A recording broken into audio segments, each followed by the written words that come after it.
Bonjour et bienvenue sur les clés de la réno. Vous vous lancez dans la rénovation ? Alors vous êtes au bon endroit. Les clés de la réno, c'est le podcast qui vous accompagne tout au long de votre projet pour aménager et décorer la maison ou l'appartement qui vous correspond. Je suis Alison, aujourd'hui architecte d'intérieur et décoratrice. Je vous propose ici mes conseils et mes astuces pour transformer votre projet en un intérieur beau, chaleureux et fonctionnel dont vous serez fiers. Je suis passée par là. Je sais ce que c'est que de devoir gérer une rénovation en plus de son quotidien. C'est pas toujours une partie de plaisir, mais ça en vaut tellement la peine au bout du compte. Seul ou avec un invité, laissez-moi vous aider à simplifier les étapes, vous apporter les clés dont vous avez besoin pour que votre projet se passe au mieux. Imaginez, vous saurez enfin par où commencer et comment faire les bons choix. Retrouvez-moi aussi sur Instagram, c'est tout simplement les clés de la réno podcast pour encore plus de partage et de retour d'expérience. Allez, on y va ?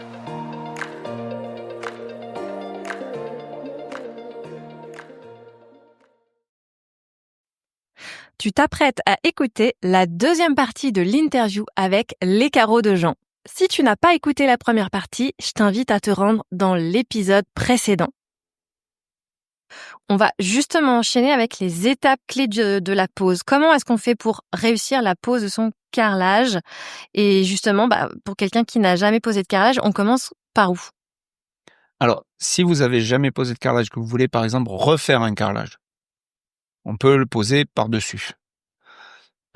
Pour poser un carrelage par-dessus, la première des choses, c'est de prendre une règle de carreleur, une règle de maçon, qui fait au moins 2,50 m de long, et de regarder, de la poser dans sa pièce, de regarder, voir si la personne qui avait posé avant, le carreau est bien plat. Ça, c'est la priorité, surtout avec les grands formats. Ça, Oui. Vous posez des petits formats, c'est pas très grave si c'est pas très plat. Mais si c'est plat, si vous posez même ne serait-ce qu'un 60-60, rectifiez, il faut que ça soit parfait le sol. Donc là, vous prenez votre règle et vous allez voir un peu partout si c'est parfait. Si c'est parfait, très simple, vous achetez un primaire d'accrochage. Généralement c'est un liquide bleu que vous allez passer au rouleau et vous allez après passer la colle et carreler. Le primaire d'accrochage n'est pas là pour faire tenir la colle. Le primaire d'accrochage est là pour aider la personne qui va passer la colle à ce que la colle ne s'en aille pas sur un carreau lisse. Parce que si vous essayez de passer de la colle sur une vitre, vous pourrez pas y arriver. Sur un carreau, vous pourrez pas y arriver. Donc il faut quelque chose qui retienne la colle. Ouais. Après la colle, elle, avec sa résine, le primaire d'accrochage, on va dire entre guillemets, elle le mange et elle vient s'agripper au carreau. Le primaire d'accrochage est juste là pour aider la personne qui va carreler. Voilà. Donc vous passez votre primaire d'accrochage.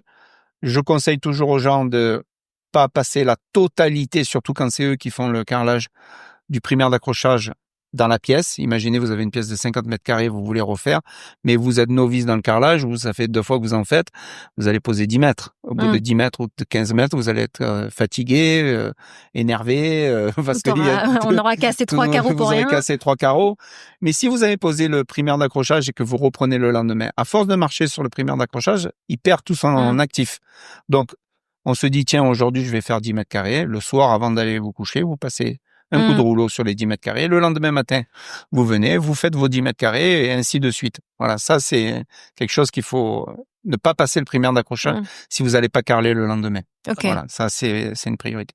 La colle, bien respectée. Le dosage, c'est toujours marqué sur le sac. Oui. On a toujours tendance à dire non, mais voilà, je la trouve un peu dure, je la trouve un peu molle, c'est compliqué. C'est pas facile à travailler. C'est pas facile à travailler. Non, en fait, il y a des règles. Je veux dire, c'est comme tout. C'est comme une pâtisserie. Vous pouvez pas dire j'ai mis 100 grammes de farine alors qu'il en fallait 150. Ça marche pas. Ça marche pas. Et bien là, c'est pareil. La colle, ça marche pas. Voilà. Il y a que les vrais carreleurs qui sont habitués, qui n'ont pas besoin de mesurer. Voilà, ils savent un seau d'eau est égal tant de colle. Voilà. Mais quand c'est des personnes qui se le font, respectez la dose et puis tout se passe bien. Et là où après il faut faire très attention, c'est les joints, parce que un carrelage bien posé mais des joints mal faits, c'est comme l'inverse. Des joints bien faits mais un carrelage mal posé, le résultat, c'est ça pareil, va pas. ça marche pas bien. Donc les joints, il faut faire très attention. Et encore plus dans le dosage de l'eau. Parce que plus vous mettez d'eau, plus vous allez éclaircir le joint, par exemple. Et en fait, au final, vous venez nous voir, on vous donne un bâtonnet où il y a la couleur du joint et après vous nous envoyez une photo où le joint n'est pas bon. On dit, mais est-ce que vous avez bien respecté l'eau? Ah oui, oui.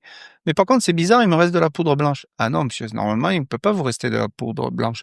Parce que un sac équivaut à un colorant, par exemple, quand on se fait le joint.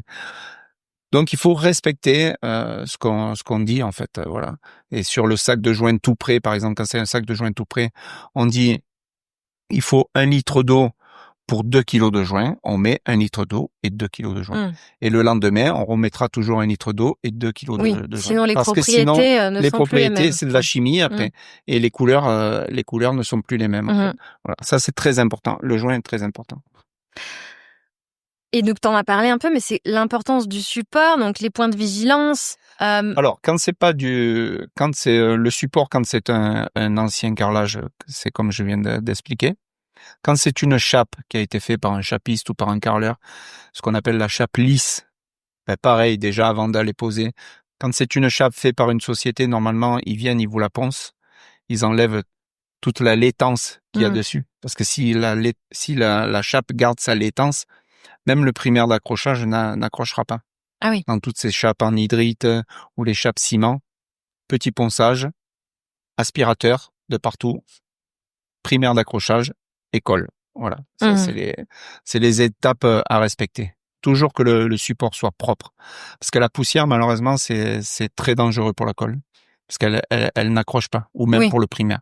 Il faut que le support soit sain. De toute façon, maintenant, les 3/4 des carreleurs que je connais, ils ont dans leur voiture un aspirateur tout le temps. On aspire bien comme il faut avant et après on travaille. Si on fait pas ces choses-là dans le bon sens, ça peut pas marcher. On croit que ça marche, mais au final, ça tient pas. Là, tu nous as parlé au sol, mais au mur. Au mur, pareil. Au mur, on prend une règle, on regarde si le placo a été bien posé. On espère qu'il a été bien posé. Et là, pareil, on peut recarreler au mur sur du carrelage. Sur un carrelage existant? Il suffit de vérifier que le carrelage n'est pas tendance à bouger, l'existant.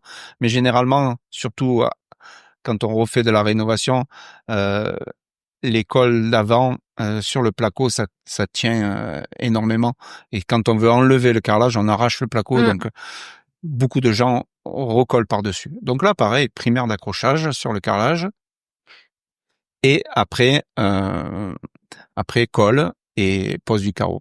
Ce que j'avais oublié de vous dire tout à l'heure, c'est que si la chape n'est pas droite ou l'ancien carreau n'est pas droit, il faut bien sûr faire du réagréage. Un ragréage. Voilà, ça c'est automatique. J'avais oublié de le préciser, réagréage. Mais du coup, tu nous dis, on peut effectivement poser un nouveau carrelage sur un ancien carrelage, mais est-ce que c'est toujours recommandable? Ça, si le carrelage tient correctement, qu'il n'y a pas de problème, ou quand vous le tapotez, on n'a pas ce qu'on appelle le creux en fait. Hein. Le creux, c'est de l'air qu'il y a entre le carreau et le support. S'il n'y a pas vous pouvez poser même sur un chauffage au sol, même sur un carrelage où dessous il y a le chauffage au sol. Savoir que le grès cérame, c'est très conducteur. Donc ça va pas altérer votre capacité au chauffage. Mais par contre, il faudra quand même du coup bien penser que ça va créer une surépaisseur. Donc ça va créer une surépaisseur, d'où ce qu'on disait tout à l'heure, l'épaisseur des carreaux actuels maintenant en 120-120 par exemple en 6 mm d'épaisseur, qui ont été faits à la base aussi pour la rénovation. Parce que moins lourd, donc moins de problèmes sur les étages, pour le plancher, moins lourd et une épaisseur, parce qu'un carrelage de 10 mm, quand on veut le poser sur un ancien carrelage, il faut prévoir les portes, il faut enlever 15 mm. Il faut couper les portes de 15 mm. Parce que c'est 10 mm, il y a à peu près 5 mm de colle. Parce que quand on prend un peigne de 1 cm, une fois qu'elle s'est écrasée, il va rester au moins 5 mm. Donc ça fait 15 mm. Alors que sur un carrelage de 6 mm d'épaisseur, vous allez passer à 11 mm. Donc vous allez gagner un petit peu. Mais sinon, ça marche pour les portes intérieures, mais il faut quand même bien faire attention à ce qui est aussi le jeu au niveau de ces huisseries extérieures. Quoi. Oui. Ça, le jeu nécessaire. Ça, là, il faut qu'il y ait le jeu, sinon c'est pas possible. Sinon, il faut casser. C'est ça. Et je pense aussi à la surépaisseur de la faïence, parce que clairement, si tu reposes une faïence sur une faïence existante, t'as le bord en haut qui va être quand même très épais. C'est pour ça que le bord en haut, généralement, quand les gens viennent me voir et me disent je veux recarreler ma salle de bain, mais ma faïence, elle est montée jusqu'à 1,80 m, comment ça va faire une surépaisseur? Pour moi, il n'y a pas 36 solutions. On va prendre un vieux carrelage basique, ou même nous, quand on a des vieux stocks, on peut donner du carrelage. Ils vont carreler la partie manquante pour le mettre à niveau de l'autre carrelage, et la nouvelle faïence, ils vont la monter jusqu'au plafond. Pour pas avoir ce débord de 2 centimètres qui est vraiment pas très beau autour de la salle de bain. Je leur donne un conseil, carreler jusqu'en haut. Voilà. Et est-ce qu'on peut pas justement, on en parlait tout à l'heure de ces petits accessoires là, finir avec un bullnose. Je sais pas si c'est quoi le terme français. Le bullnose, le terme français, c'était plutôt frise ou boudin. Voilà, on appelait la frise décorative. La frise décorative ou le boudin de finition, on appelait ça comme ça. Les Italiens, les Espagnols appellent ça bullnose. Mais on va dire, c'est pas trop dans la tendance actuelle. Peut-être ça y reviendra, parce que comme on revient tout le temps aux fondamentaux, comme on dit. Mais je trouve cette décoration en haut beaucoup trop chargée, en fait. Je préfère que le carrelage aille jusqu'en haut, c'est plus propre. Ça dépend vraiment de l'esthétique qu'on veut créer. Ça dépend de l'esthétique. Si on veut quelque chose de très contemporain, effectivement, ça peut aller jusqu'au plafond. Voilà. Mais si quand on va sur une cuisine campagne, un truc, on peut avoir cette petite frise sans pour autant... On peut avoir cette petite frise, oui. Si en plus, on est sur du ton sur ton... Oui, généralement, c'est ton sur ton, c'est ce qui est de plus joli. Hein. Là-dessus, il n'y a pas de problème. Mais personnellement, je préfère quand c'est... Oui, après, évidemment, pareil. Je dis toujours, c'est un petit peu, entre guillemets, un nid à poussière, en fait. Oui, c'est sûr, c'est sûr. D'où ma question qui était, c'est quoi cette surépaisseur? On en fait quoi, effectivement. Ok, et alors, on a parlé de l'importance du support, on a un petit peu parlé de la colle, mais je veux bien qu'on en reparle, parce qu'il existe toutes sortes de colles ou de terminologie. Le mortier, tu nous en parlais, le mortier-colle, la colle en poudre, la colle en pâte. Comment on choisit sa colle à carrelage et est-ce qu'il faut faire attention à la couleur de la colle? Alors, pour choisir, c'est très simple. Quand vous avez un carrelage en grès cérame, automatiquement, vous avez une colle flex. Voilà, il faut se mettre dans la tête le mot flex. Ça veut dire qu'à l'intérieur, il y a de la résine. Voilà. Il y a des colles en pâte qui sont flex. Mais déjà, le prix n'est pas le même. Beaucoup plus cher. La colle en pâte, c'est normal. Tout ce qui est prêt à l'emploi est toujours plus cher que la poudre. Tout ce qui est prêt à l'emploi est beaucoup plus cher. Et je me vois pas un carreleur faire au sol, ou même une personne qui veut se faire sa chambre ou sa salle de bain ou quoi, de la colle en pâte. La colle en pâte, c'est bien pour faire une petite faïence, une crédence de cuisine. On va prendre une colle en pâte, on va pas en mettre de partout. Ça, d'accord. Le choix de la colle, c'est primordial. Pourquoi? Parce que, comme je vous ai dit tout à l'heure, c'est le grès cérame, ça absorbe pas l'eau. Donc, si vous prenez une colle qui a pas de résine, ça ne marche pas. Ça marche pas. Ça va coller. Mais ça existe. C'est vendu? La colle qui a pas de résine? Encore, oui, il en reste parce que toutes les petites faïences, tout ça, vous pouvez coller avec cette colle parce que, par contre, les faïences sont en pâte blanche et elle va absorber l'eau, donc elle va se coller. D'accord. Là, il y a pas de problème. Il en reste de moins en moins. Faut dire les choses. Les 3/4 des colles sont à base de résine. Pourquoi? Justement, parce que, au moins, on évite tous les problèmes. Oui. Moins de SAV. Et après, moins de SAV, c'est ça. Et après, colle en pâte, vraiment pour les petites, quantité. Nous, sur notre site, on vend de la colle en pâte, mais en petite quantité. Voilà, c'est du 5 kilos. C'est vraiment pour faire 2 mètres carrés, pas plus. De l'appoint, quoi. Voilà, c'est l'appoint, voilà. Moi, je l'ai utilisé une fois, chez moi. Voilà, c'est pour vraiment mettre 3 carreaux, stop. C'est pas très compliqué de faire de la colle avec de la poudre. Non, c'est pas compliqué de faire de la colle, mais il faut respecter les proportions. Il faut avoir quand même un mélangeur, parce que sans mélangeur, c'est très, très, très, très dur. Moi, à mon époque, il n'y avait pas de mélangeur. Donc, on le faisait au bâton, comme un plâtrier. Et je peux vous dire qu'à la fin, vous aviez les bras. Oui.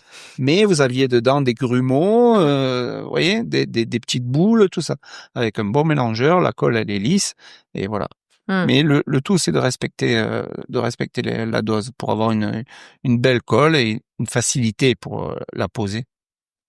Après, la couleur, la couleur, c'est simple. Vous avez un carrelage, vous voulez faire des joints blancs, vous n'allez pas prendre une colle grise. Tout simplement parce que vous pouvez la prendre la colle grise.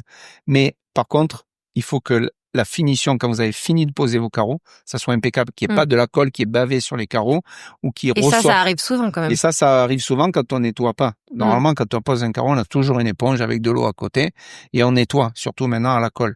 Parce que même de la colle blanche sur un joint blanc, si elle ressort, ça n'a pas la même couleur que le joint. Ouais. Donc il faut le lendemain, il faut tout gratter. C'est un travail de titan. Vous allez peut-être même ébrécher les carreaux parce que vous allez gratter avec un tournevis, un cutter ou quoi. Vous risquez d'ébrécher le carreau, surtout des petits carreaux de faïence qui sont beaucoup plus fragiles. Donc voilà, vous posez les carreaux à la colle. Hop, au bout de 3 carreaux, l'éponge. Vous donnez un coup dans le joint, c'est propre. On est sûr que ça déborde pas. Et là, vous pouvez prendre la couleur que vous voulez. Mais généralement, on respecte, c'est-à-dire on fait des joints blancs ou des joints beiges. Par exemple, si on pose du travertin, on va prendre de la colle blanche.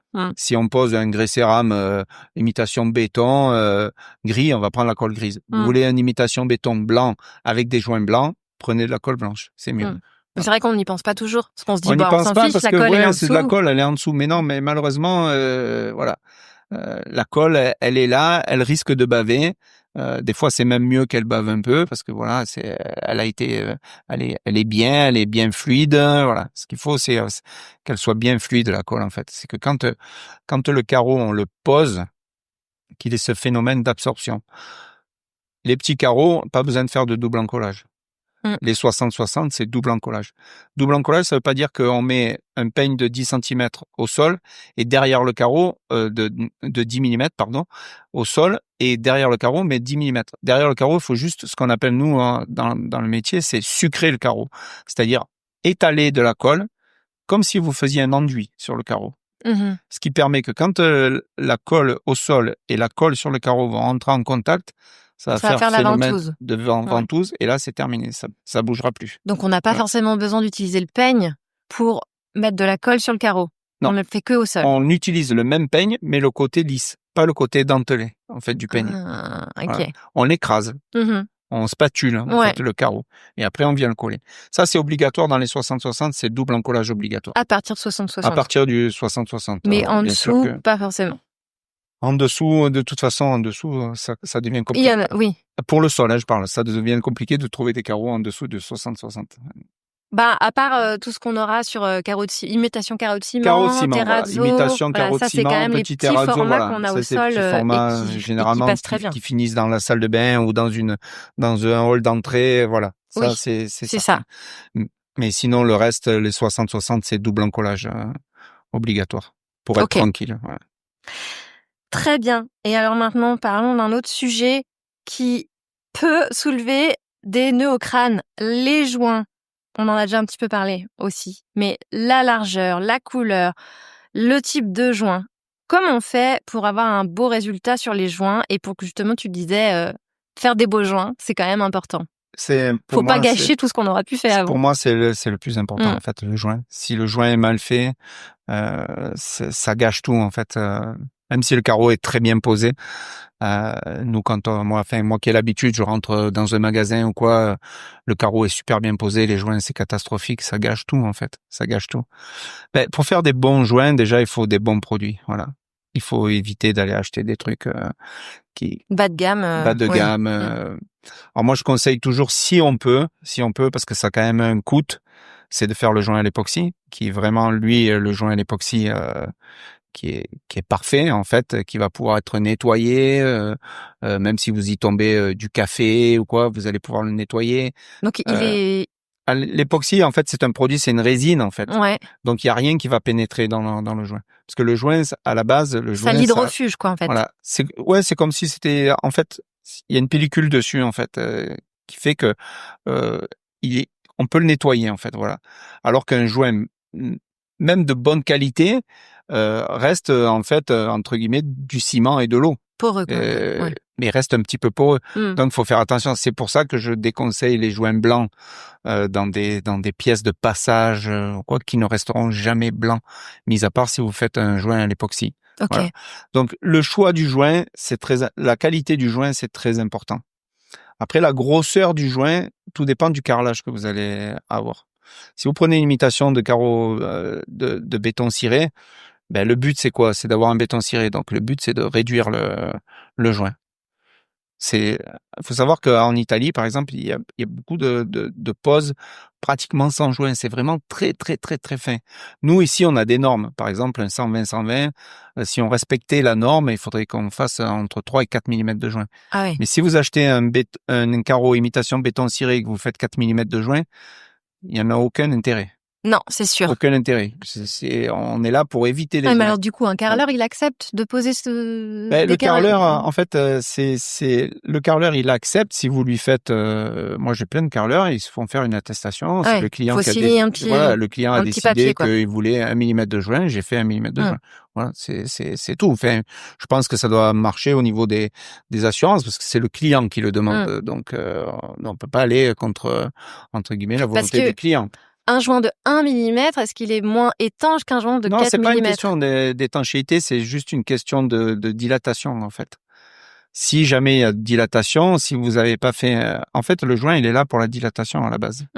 Si vous n'avez pas fait de dilatation, le carreau risque de rentrer en contact avec l'autre carreau et de casser, en fait. Ouais, mais de se soulever, de casser. Voilà. Un joint, il est pas élastique. Non, le joint, il est pas Donc, élastique. Mais par contre, la dilatation, le joint, c'est pas du carrelage. C'est-à-dire que le joint peut s'écraser. Parce que ça reste que du ciment et de l'eau en fait, de la poudre. Donc il peut s'écraser avec de la dilatation. Mais maintenant, il faut savoir qu'avec ces cols flex, qui sont très puissantes pour aller faire bouger des carreaux, on est plus proche du tremblement de terre que d'autres choses. Oui, donc, c'est sûr. Voilà. Moi, je pense que moi, si j'étais carreleur et que mon client me dit je veux 1 millimètre de joint parce que j'ai acheté un carreau en 120-120 imitation béton parce que j'avais peur du béton ciré, je veux que ça refasse comme le béton ciré, je lui fais un 1 millimètre. Je lui dis signe-moi juste le papier parce que moi ça me couvre, mais je lui fais parce que je suis sûr de. Enfin, moi, depuis que je vends des 120-120, j'ai personne qui est venu me voir en me disant oh là là, on a fait des joints de 1 millimètre, c'est une catastrophe. Ouais. Par contre, j'en ai qui sont venus, qui me disent mon carreleur m'a fait des joints de 4 mm, c'est horrible. Ah bah oui, c'est sûr. Oui, c'est normal. C'est normal que ça soit horrible parce que c'est pas fait pour ça. Ouais. Le joint de 4 mm, c'est fait pour une imitation de pierre. Ouais. Quand vous rentrez dans une église, vous voyez une pierre au sol qui fait 40-60 ou 60-90, elle a presque 1 centimètre de joint. Quand on pose de la pierre, on veut ça en fait. On veut ce qu'on a vu dans un château ou quoi que ce soit. Donc là, on va mettre du joint. Si vous mettez une pierre sans joint, on est plus dans une pierre marbrière que dans une pierre de ce qu'on veut. Nous, par exemple, dans le Luberon ou quoi, les anciennes terres cuites, elles sont posées avec presque 1 centimètre de joint. Ouais. Mais c'est ce qui fait le charme de la terre cuite. Voilà, en fait, il faut faire le joint par rapport au carreau, en fait. On sait qu'une imitation de pierre, on va faire un peu plus de joint. Un carreau ciment, si on peut ne pas faire de joint, parce que les vrais carreaux ciment, ils ont pratiquement pas de joint. Si on peut, aujourd'hui, avec des imitations carreaux ciment, ne faire pratiquement pas de joint, c'est mieux. Voilà, Quand tu dis pratiquement pas, c'est aller sur le 1 mm. Ouais, c'est le 1 mm. En fait, avant, on ne pouvait pas faire 1 mm parce qu'il n'y a pas de croisillon de 1 mm. Mais maintenant, ils ont sorti des croisillons de 1 mm. On arrive à faire des beaux joints de 1 mm. Donc même les aspects éliges, pareil, 1 mm pour aller sur quelque chose de plus rapprochant de la pose sans joint, quoi. Il faut le 1 mm, pour moi, c'est le joint qui va partout. Le 120-120, je conseille toujours aux gens de mettre 2 mm. Voilà, 2 mm, on est tranquille. On prend pas trop de risques.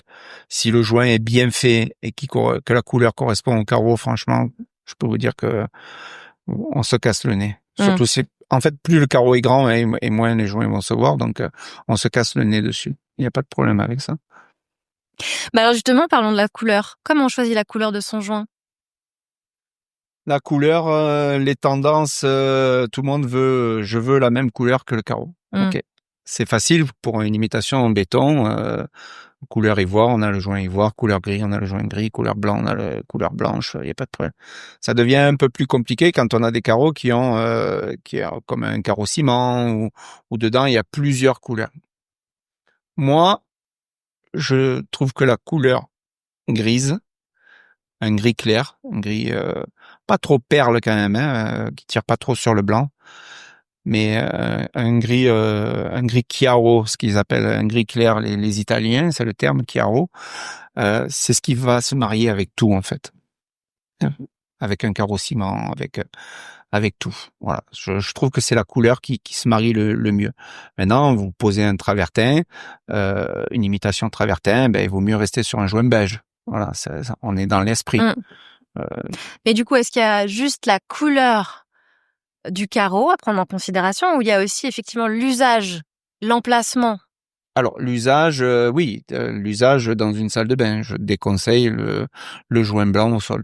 Je le déconseille parce que une salle de bain, c'est une pièce qu'on nettoie souvent. On passe souvent la serpillière, il y a toujours de l'eau. Un joint blanc, s'il n'est pas époxy, ça va être compliqué l'entretien. Mais justement, très alors, compliqué. S'il est époxy, est-ce que ça fonctionne? S'il est époxy, moi, je vous peux mettre la couleur que vous voulez, sans problème. D'accord.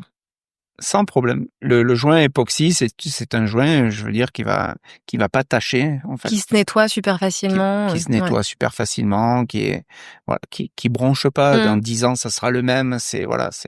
Mais bon, le coût n'est pas le même. Beaucoup de carreleurs veulent pas les poser parce que c'est un gros travail. Malgré que depuis quelque temps, ils ont fait des efforts, les usines, on arrive à les nettoyer beaucoup plus facilement.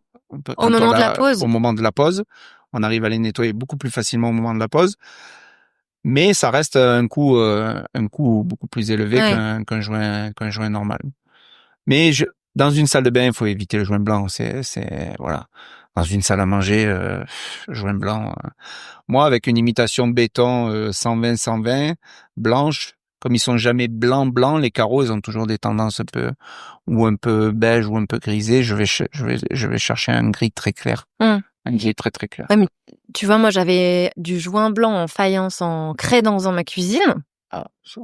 Et ben pour le coup ça fonctionnait très bien. Oui, j'ai jamais eu de soucis. Oui, mais c'est une cuisine. C'est une cuisine. C'est-à-dire que c'est pas quelque chose mis à part un coup la sauce tomate qui va partir général, dessus. On nettoie quand même rapidement. Ouais. Voilà, on nettoie de suite. Une faïence de salle de bain, on peut mettre un joint blanc sans problème, sans problème. Mais le sol, on marche. Ah oui, le sol, oui. À part d'être maniaco et de poser ses chaussures à l'entrée, de pas marcher sur les joints, de marcher qu'en chaussettes. Oui, mais... Oui, puis c'est quand même très marqué entre un joint blanc et un joint noir ou anthracite aussi, ou même encore les joints colorés.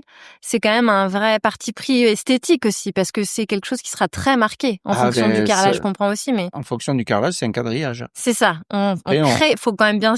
On crée le quadrillage. Avoir à l'idée qu'on crée un quadrillage. Oui, on crée le quadrillage. Et ça change complètement l'esthétique du carreau en lui-même, en fonction de la couleur du joint, si on crée ce quadrillage ou si on va sur du ton sur ton.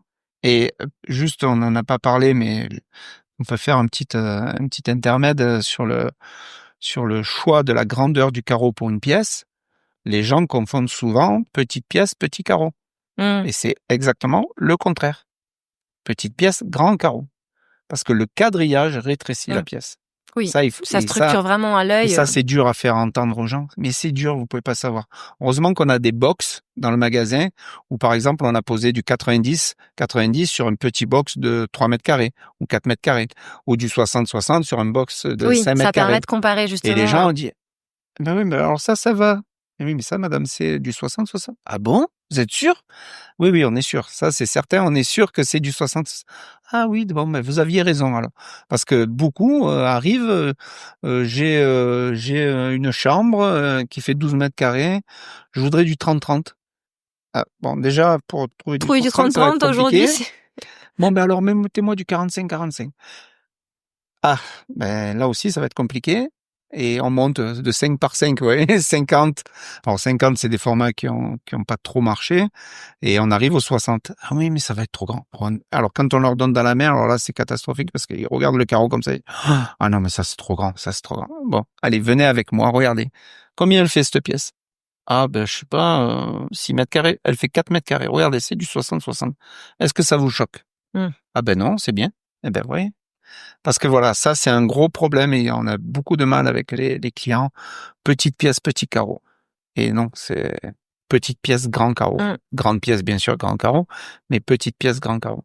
C'est ce qui va éliminer tous ces joints, tout ce quadrillage en fait. Prenez une feuille de papier blanche, prenez une feuille de papier quadrillé. Vous les regardez à 3 mètres de longueur, vous verrez, il y en a une qui est plus grande que l'autre. Oui. Trompe-l'œil. C'est un trompe-l'œil, en fait. Le quadrillage, ça réduit énormément. Ça réduit énormément. Donc ça, voilà, c'est Oui, le quelque quadrillage, chose à prendre en c'est considération. bien pour les petites surfaces, quoi. Oui. Dans une douche, Oui, dans sur une une douche, crédence. voilà, bien sûr. Et même vous êtes dans une salle de bain. On fait ces plats qu'on a parlé tout à l'heure de 120 par 260. Beaucoup de gens les mettent au mur dans une salle de bain. Je peux vous garantir que quand vous rentrez dans la salle de bain avec ces plaques-là au mur, avec un grand carreau au sol, et vous faites la même salle de bain avec des petits éliges, Oui. mais c'est pas la même salle de bain. Et pourtant, c'est la même dimension. Oui, mais ça n'a rien à voir. Ça n'a rien à voir. Parce que le quadrillage, ça réduit. C'est comme ça. C'est visuel, en fait. Donc, voilà. Très bien. Et alors, question outillage.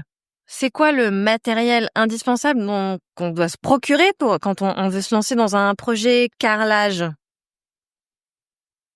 Alors, pour se lancer dans un carrelage, on va dire, de salle de bain, de faïence, c'est pas les mêmes outils que si on va se lancer dans un carrelage où on va vouloir faire 50 mètres carrés de carreaux en 90-90 chez soi. En fait, les outils, à la base, c'est les mêmes. C'est un peigne, un seau pour faire la colle, enfin tout ce qu'il faut, un mélangeur. Voilà, ça c'est les outils de base, une truelle. Ça c'est les outils de base. Sans oublier bien sûr maintenant, on a la chance d'avoir ces fameux croisillons 3D, ce qui permet une planéité impeccable. Donc là, bien sûr, croisillon 3D. C'est 3D, juste c'est qu'en fait, 3D, ils vont aussi en fait, faire voilà, le niveau. en fait, le croisillon, c'est que je sais pas si vous en avez déjà vu, mais le croisillon passe sous le carreau, remonte, et dedans on y met ou quelque chose qui se visse, c'est généralement ceux qui achètent les non professionnels, ou quelque chose qui se pince avec un coin qui vient dans une place exprès et qui vient et qui va mettre à niveau les deux carreaux. Et ces croisillons-là sont essentiels, surtout avec les gros carreaux. Pourquoi? Parce que ils sont là pour faire la planéité, mais ils sont là pour, pendant que la colle va sécher, ils sont là pour maintenir le carreau à la même place. Pourquoi? Parce que les colles aujourd'hui sont tellement fortes et sont fluides, en fait. Et le carreau est lourd. Et donc, vous pouvez carreler au bout de votre pièce et c'est impeccable, mais que vous n'avez pas mis le croisillon 3D, vous revenez le lendemain et il y a un carreau qui est plus haut que l'autre parce que le carreau, avec sa lourdeur, c'est un petit peu écrasé, la colle l'a tiré et c'est un peu écrasé. Le croisillon 3D, il est là pour justement que ça reste au même niveau, en fait. Et la colle, elle va s'accrocher et ça reste au même niveau. Donc ça, croisillon 3D automatique à partir de, on va dire, du 60-60, c'est obligatoire. Moi, je dis à mes clients, est-ce que votre carreleur vous a proposé les croisillons 3D? Parce que généralement, les carreleurs prennent un peu plus cher quand ils posent les croisillons 3D. Parce que d'une, il y a un coût et de deux, il y a un temps supplémentaire. Parce que le lendemain, il faut les enlever, enfin voilà. Donc, elle me dit, ah non, elle m'en a pas parlé. Je dis, écoutez, si vous proposez pas le croisillon 3D, changez de carreleur de suite. Parce que sans ça, aujourd'hui, c'est dangereux de poser. Donc, pour les outils, croisillon 3D. Et après, c'est juste une question pour couper le carreau, en fait. Parce qu'une machine pour couper de la petite faïence et une machine pour couper des 90-90 ou des 120-120, c'est pas la même. Voilà, alors, il y a pas mal de sociétés de location qui louent des belles machines à carreler parce que vous n'allez pas acheter une carrelette qui coûte 800 € ou 900 € pour couper du 120-120 alors que vous allez vous en servir 2 fois. Donc il faut louer une machine qui va bien avec le carrelage. Mais alors du coup, si on choisit un petit terrazzo là avec comme ça, je sais pas c'est quoi les dimensions de ce. Ça, là, les petits terrazzo que vous voyez, c'est des 20-20. Ok, en 20-20. Ben là, vous achetez une petite. Une carrelette manuelle, ça suffit. Une carrelette manuelle. Après, c'est vrai que pour faire les petites coupes d'huisserie, tout ça, il vaut mieux avoir une petite machine à eau ou une petite meuleuse. Vous avez une meuleuse à la maison, vous achetez juste un disque diamant et vous pouvez faire toutes les coupes que vous voulez. Et ça va pas un peu ébrécher le carrelage? Non, parce que vous allez couper avec un bon disque diamant, ça ébrèche pas. Et même si ça ébrèche un petit peu, vous donnez un petit coup sur l'arête avec le disque et hop, c'est propre, c'est nickel. Ok. Et quand on veut créer, tu sais, genre un retour comme ça, oui, là. Pour faire un angle à 45. Pour faire un angle à 45. Alors, certains carreleurs ont des machines exprès maintenant c'est-à-dire que c'est une meule et ils ont un support exprès qui va couper à 45. Voilà. Quand on est novice, il vaut mieux mettre une baguette, je pense. Ah. Il vaut mieux mettre une baguette parce que faire un angle à 45 dans un carreau sans les outils, waouh. Ah, mais il y en a qui arrivent, hein. Il y en a qui arrivent, mais il faut y aller tranquille. Ah, faut y aller tranquille. Faut quand on prendre, a la minutie, la voilà, patience, quand hein, c'est ça. il faut vraiment prendre son temps. Ouais. Voilà. Mais alors, du coup, tu prends quoi, là? Quand t'as pas l'outillage pro, une meuleuse avec un disque diamant, pareil, t'arrives à braser, à braser, je sais pas il comment faut le dire. disque diamant pour le couper. Ouais. Et il faut un disque un peu matériau pour le finir en fait. Et il existe même des disques maintenant qui sont là, qui sont comme du papier de verre en fait, pour vraiment faire la finition parfaite. D'accord, pour poncer, oui, en fait on ponce l'angle du carreau. Ok. Et alors maintenant, si on parle un peu des spécificités, peut-être en fonction des pièces, que ce soit dans la salle de bain ou dans la cuisine par exemple, on va se concentrer peut-être sur ces deux espaces qui sont du coup les espaces dans lesquels on vient mettre vraiment, avoir un projet carrelage. Est-ce qu'il y a des spécificités, tu vois, quand je pense salle de bain, est-ce qu'il y a un choix spécifique pour pièces humides? Est-ce que dans la cuisine, il faut faire attention si c'est en plan de travail, en crédence, ce genre de considération? Alors pour la salle de bain, il y a une idée qui les gens arrivent au magasin, nous disent voilà, moi j'ai carrelé le sol de ma salle de bain, il me faut un carreau antidérapant. Ah, carreau antidérapant pour la salle de bain, ça n'existe pas. C'est pas possible. On peut pas mettre un carreau qui est innettoyable dans une salle de bain parce qu'un carreau antidérapant, vous ne pouvez pas passer une serpillière dessus. La serpillière, elle va s'accrocher. Donc on met un carreau normal. On va éviter de mettre un carreau marbre, imitation marbre vitrifié pour pas glisser. Mais un carreau normal fait très très très bien l'affaire dans une salle de bain. Voilà, c'est beaucoup de préjugés là-dessus. Il y a pas de carreaux de salle de bain. Voilà, il y a des carreaux pour les vestiaires de sport, de terrain de foot, tout ça, qui sont vraiment spécifiques à ça. Dans les vestiaires où c'est des carreaux antidérapants comme dans les cuisines de restaurants. Dans les piscines municipales. Dans les piscines municipales, mais dans votre propre salle de bain, vous pouvez pas mettre ce style de carreau parce que c'est nettoyable qu'au Karcher, qu'au jet d'eau. Donc voilà. Sinon, après, il n'y a pas de spécificité. Aujourd'hui, moi, personnellement, ce que j'adore, c'est par exemple une imitation de béton au sol et avoir la même au mur. C'est une tendance parce que c'est un esprit neutre, c'est propre, c'est minimaliste. Moi, j'adore ce truc-là. C'est facile à entretenir. C'est facile à entretenir. Ce sont des grands carreaux. L'imitation, par exemple aussi, les belles imitations de travertin en tranches, sol et mur, magnifique aussi. Voilà. Il n'y a pas de spécificité. Après, les gens préfèrent des petits carreaux, des grands carreaux. Il n'y a pas de Il y a pas de règle en fait. Après, pour la cuisine, la seule règle que je dirais, c'est d'éviter de mettre sur le plan de travail des carreaux qui sont pas faits pour ça en fait. Tous les carreaux qui sont en faïence, en petite faïence que vous allez mettre au mur et que vous allez vouloir mettre sur le plan de travail, là, ça devient dangereux. Une grosse casserole posée rapidement, on a toujours quelque chose qui tombe du placard vous faites tomber, je sais pas moi, le sel et le poivre qui tombe du placard d'en haut, qui va tomber sur le carreau. Ça risque de casser ou de se fêler ou voilà. Donc là, on va éviter, on va toujours mettre un grès cérame. Sinon, bien sûr, un plan de travail de cuisine traditionnel, que ce soit en bois, en béton, en pierre, voilà. Du coup, si on veut un carrelage en plan de travail, effectivement, plutôt du grès cérame, parce que c'est quelque chose qui s'est quand même beaucoup fait dans les années. Grès cérame. Okay. Oui, mais on trouve des 10-10 en grès cérame que vous pouvez mettre au sol et au mur, au sol, sur le plan de travail et au mur, sans problème.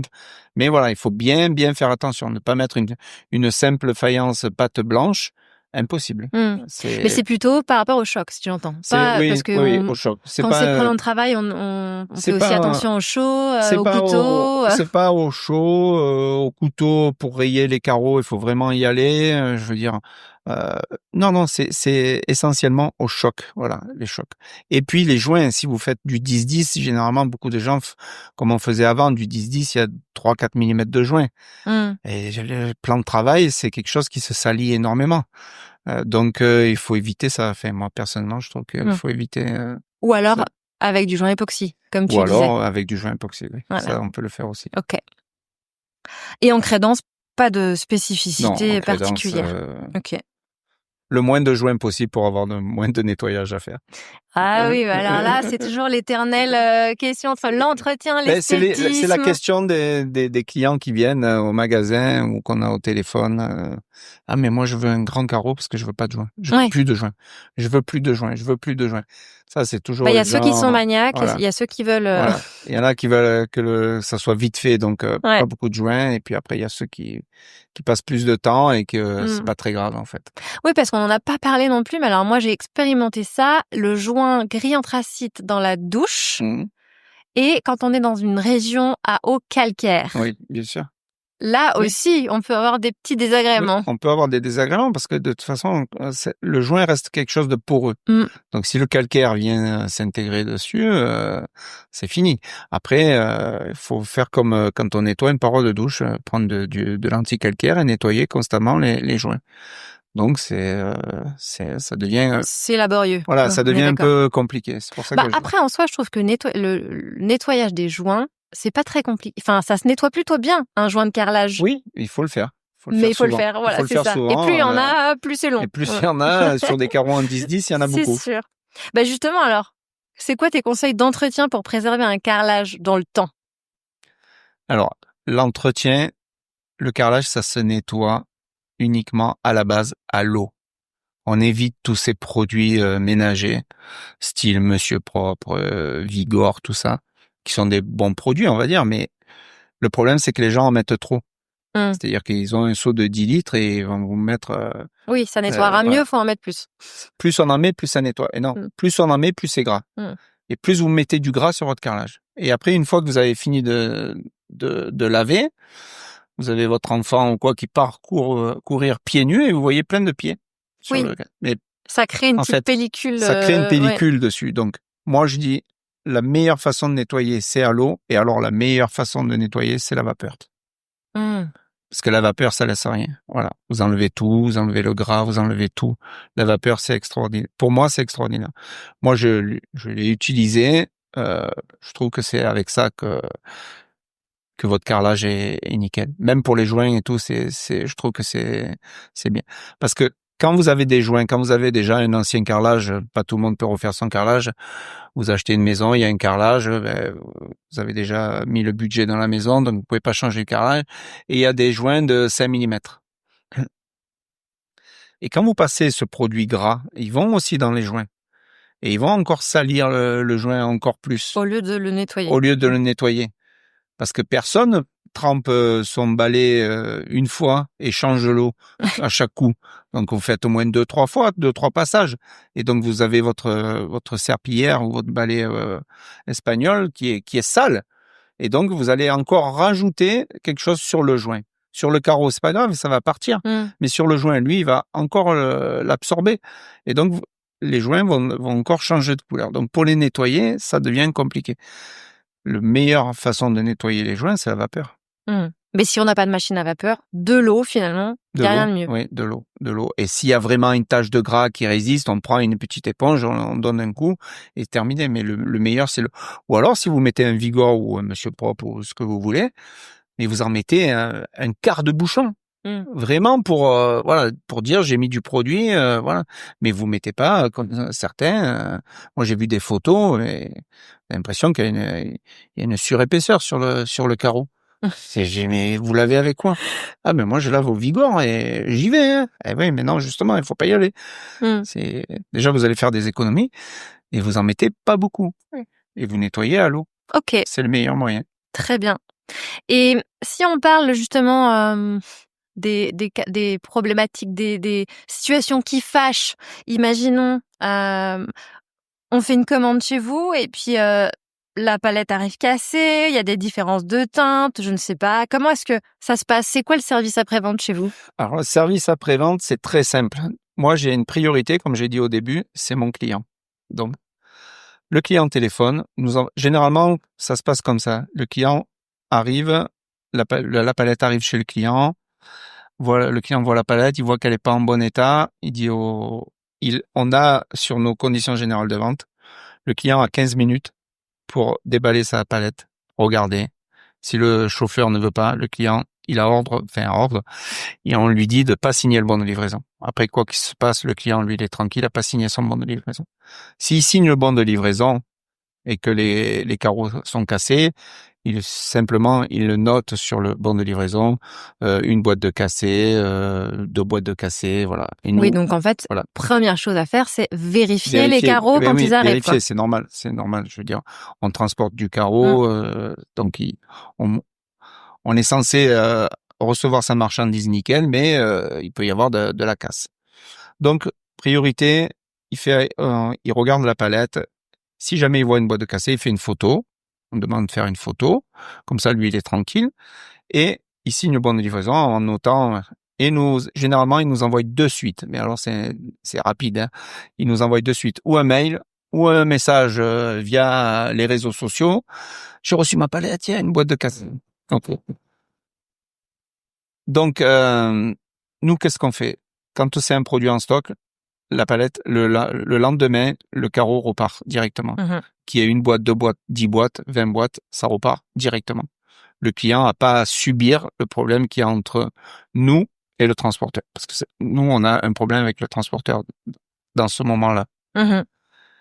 Si c'est un carreau que le client a acheté chez nous, mais que nous, on a commandé à l'usine, on recommande de suite. Dès que le carreau arrive, on renvoie au client. Le client, lui, il ne paye rien.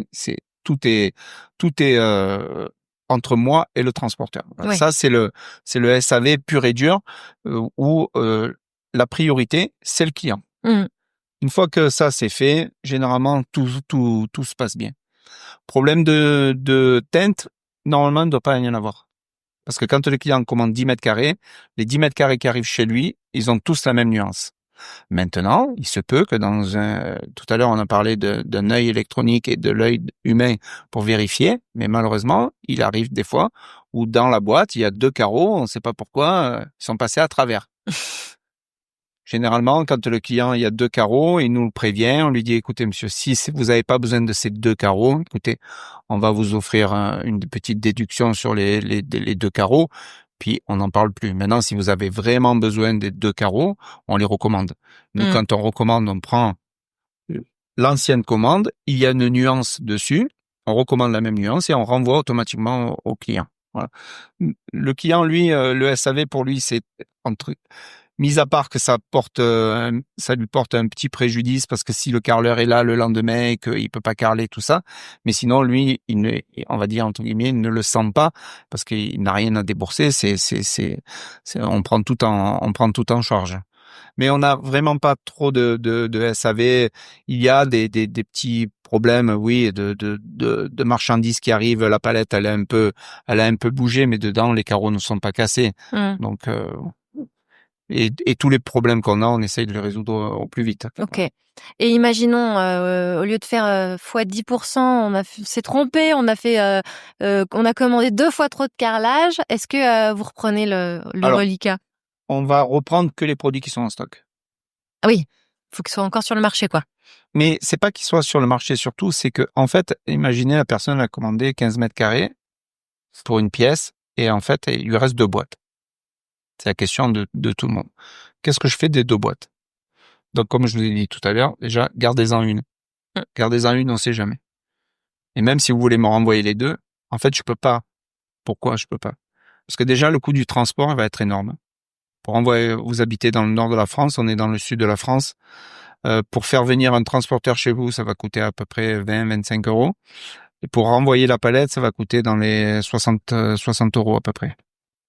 Donc, ça fait 85 €. Est-ce que vous voulez prendre 85 € à votre charge? Parce que nous, malheureusement, c'est pas nous qu'on s'est trompé. Vous voyez ce que je veux dire? Nous, si la personne commande sur notre site internet 15 mètres carrés, on peut pas appeler tous les clients et leur dire, est-ce que vous êtes sûr des 15 mètres carrés? Vous avez bien calculé. Donc, vous avez bien calculé. Donc, voilà. Donc, c'est compliqué de reprendre. Et la deuxième chose, c'est que quand c'est une commande à l'usine, la commande arrive avec une nuance et un calibre. Imaginez, l'usine, on lui commande 15 mètres carrés, il lui reste un stock de 16 ou 17 mètres carrés de ce produit-là, elle va envoyer cette nuance-là. Vous recommandez le carreau 15 jours après, elle n'a plus la nuance. Donc, du coup, elle va vous renvoyer une autre nuance. Ouais. Donc moi, si je récupère 2 boîtes de cette nuance, je pourrais pas la mélanger avec une autre. Donc qu'est-ce que je vais faire? Je vais récupérer 2 boîtes que je vais mettre au fond du dépôt, que je vais marquer dessus, Je ne peux pas les vendre. et dans 5 ans, il y aura marqué Ils seront reçu encore là. le, et les carreaux seront toujours là parce que Ouais. personne, je pourrais pas les vendre. Donc, c'est bien spécifié dans les conditions générales. Faites attention de bien prendre les mesures et on est là pour ça. Si vous avez le Un moindre doute, doute, un petit coup de fil, je un mail. veux commander 20 mètres carrés, mais je sais pas si 20 mètres ça me suffit ou si j'en ai trop. Donnez-nous le plan, faites-nous une photo, tout ce que vous voulez. Ouais. On mesure pour vous. Après, si c'est moi qui me suis trompé, c'est ma responsabilité. Et là, dans ces cas-là, je reprends tout ce que vous voulez. Mais généralement, nous, on se trompe pas beaucoup. Mais par contre, le client, et je comprends parce que le client a toujours peur d'en manquer. Ouais. Donc, mais malheureusement, on peut pas reprendre toutes les petites boîtes. Sinon, parce que sinon, en fait, on reçoit les carreaux et on les jette. Oui. Parce qu'on n'en fait rien. Personne n'en veut. Et on les jette. Donc, c'est dommage. Oui, morale de l'histoire, faut bien calculer au début. Morale de l'histoire, faites attention quand vous calculez ou demandez-nous conseil, ça ira plus vite et mieux. Ok. Et on n'a pas parlé des délais de livraison. Je sais que vous êtes quand même très performant sur le sujet. Délai de livraison pour les produits en stock, comme je vous ai dit ce matin, c'était entre 4 et 5 jours. C'est-à-dire qu'on reçoit la commande, le lendemain matin, elle est traitée, envoyée. Et après, c'est juste une question, les 3 jours, c'est une question pour monter la marchandise sur une plateforme de la région où vous êtes et où le transporteur va vous contacter par SMS pour prendre un rendez-vous. Voilà, c'est les 3 jours et les 4 jours. C'est le rendez-vous que vous allez donner à la personne pour venir et récupérer qui vous amène la palette chez vous. Voilà. Donc, et quand ce sont pas des produits en stock, nous, on passe la commande à l'usine. On a la réponse généralement entre 1 heure et 2 heures après. Parce que dans les usines, on a toujours des collaboratrices qui s'occupent que de nous, en fait. Ouais. Vous voyez, elles ont une quinzaine de magasins, de clients. Par exemple, pour la France, secteur sud. Après, une autre à secteur ouest, nord. Voilà. Et donc, elles répondent très rapidement. Et donc, dès qu'on a la réponse carreau disponible, nous, faut savoir que tous les vendredis et tous les vendredis, on reçoit l'Italie, tous les lundis, on reçoit l'Espagne. Donc, vous commandez le mardi le carreau, on passe la commande, on pourra pas l'avoir le vendredi. Si c'est en Italie, pourquoi? Parce que ils ont 48 heures de préparation, l'usine, parce qu'ils n'ont pas que nous. Donc, ils ont 48 heures de préparation, donc on l'aura le vendredi d'après, donc ce qui nous fait 9 jours. Le temps de vous l'envoyer, on est dans les 15 à 20 jours ouvrés pour recevoir votre marchandise. Ok. Ce qui est quand même... Ce qui est assez rapide. Assez rapide, oui, c'est ça. Si vous, actuellement, vous allez dans un magasin, aujourd'hui, de carrelage, ça sera toujours entre 3 et 4 semaines, à peu près. Donc, on essaye d'être plus rapide. C'est ce qui fait la force. Et le produit en stock, c'est encore mieux. Ouais. Et vous avez beaucoup de références en stock? On a quelques-unes, surtout dans les petits carreaux, surtout dans les petits formats. Et après, on a quelques séries béton qui sont en stock en 90-90, 60-60 et même 120-120 parce que c'est les incontournables pour nous. C'est les carreaux qu'on vend le plus. C'est devenu les incontournables. Oui, c'est devenu les incontournables. Oui. C'est les petits carreaux. Nos best-sellers et les petits carreaux aussi qu'on vend souvent. On les a en stock et de plus en plus. Parce que déjà pour nous c'est important, ça va plus vite. Le client quand il voit stock de suite, ça le fait basculer vers l'achat, donc automatiquement c'est important pour nous. Très bien. Un projet client peut-être qui t'aurait particulièrement marqué dans toutes ces années d'expérience? Un projet client qui m'a marqué, c'est un très très gros client. Alors là, il n'y avait pas le site internet, c'était du physique. Et qui est arrivé, qui avait une très très grosse maison. Et au début, on est parti sur simplement du carrelage. Et on a fini avec tout, c'est-à-dire parce qu'on vend aussi de la robinetterie dans notre magasin physique, des meubles de salle de bain. Et on a fini avec tout, en fait. On a même carrelé le carrelage, on a même carrelé le garage qui était pas prévu. Et ça a été un projet énorme. Et alors que à la base c'était. Mais il y a eu une confiance qui s'est installée entre le client et moi, parce que à cette époque-là, j'étais seul dans le magasin avec juste collaboratrice. Euh, il y a on va dire un échange, un partenariat qui s'est fait et il m'a dit ben le courant est bien passé, autant que j'achète la robinetterie chez vous, le meuble, je dois faire carrer le garage, je dois faire la terrasse. À l'époque, je faisais pas de parquet, j'en fais un petit peu. On a fait même une terrasse tout en IP. Enfin, en fait, on a tout fait. D'accord. On a tout fait. Donc voilà, c'est vraiment le projet qui m'a pris le plus de temps et qui m'a vraiment fait apprécier vraiment parce qu'on a vraiment touché euh, tout en fait, la robinetterie, les meubles de salle de bain, le carrelage extérieur, le bois extérieur. On a même fait une façade en bois extérieur. On avait vraiment touché.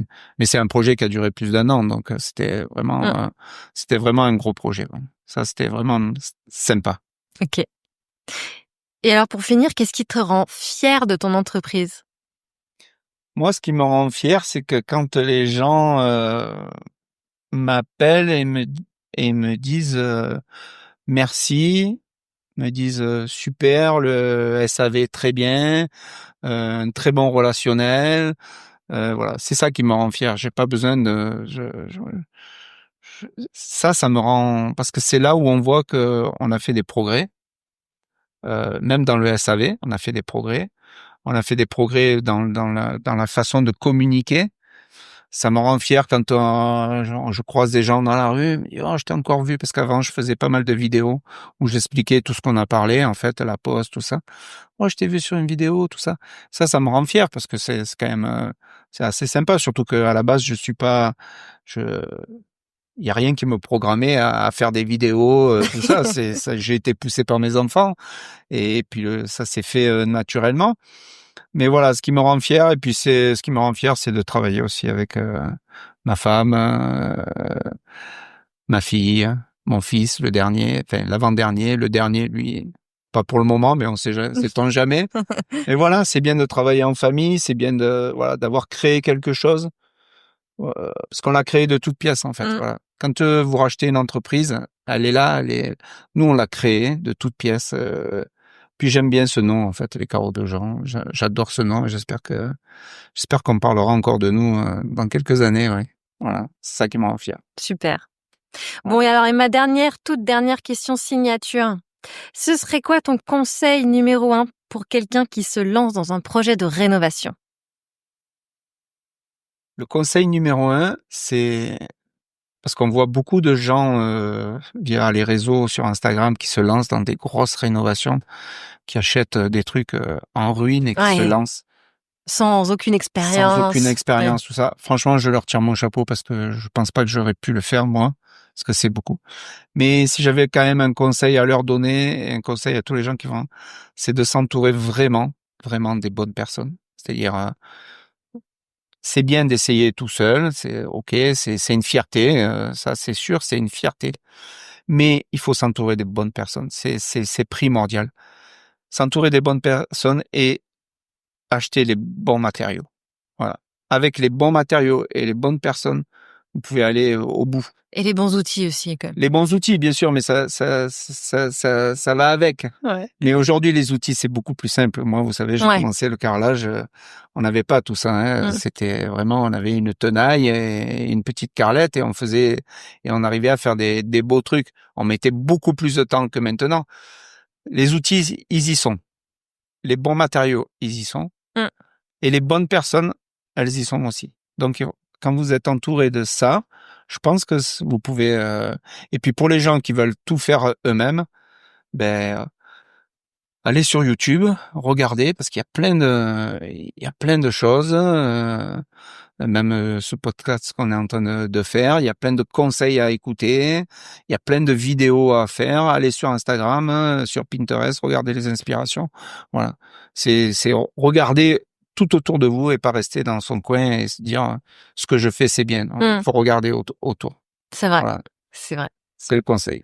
Eh bien, merci infiniment, Jean, pour Merci tous à ces toi. conseils, pour avoir partagé ton expertise avec nous, une expertise fort utile, j'en doute pas, pour tous ceux qui écouteront cet épisode. C'était vraiment passionnant de découvrir à la fois les coulisses du carrelage, de la technique à l'esthétique, mais aussi en passant par cette révolution digitale à laquelle tu as pu contribuer.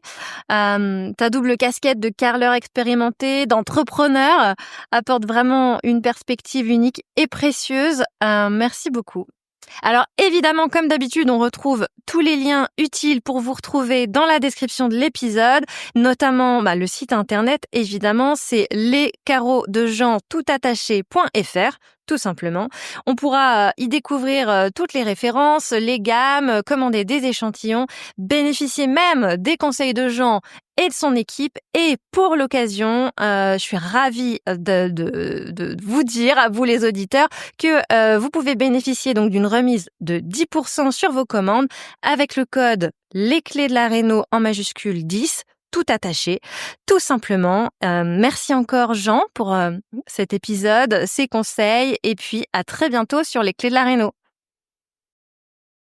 Si vous avez écouté jusqu'ici, c'est probablement que l'épisode vous a plu. Alors n'hésitez pas à en parler autour de vous, amis, famille, tous ceux qui rénovent sont les bienvenus. Vous pouvez aussi évidemment laisser un commentaire sur Apple Podcast ou une note 5 étoiles sur Spotify. Et si vous souhaitez être informé des prochains épisodes, n'hésitez pas à vous inscrire à la newsletter ou à me suivre sur Instagram. Le podcast, c'est fini pour aujourd'hui, mais je vous dis à très vite pour un nouvel épisode.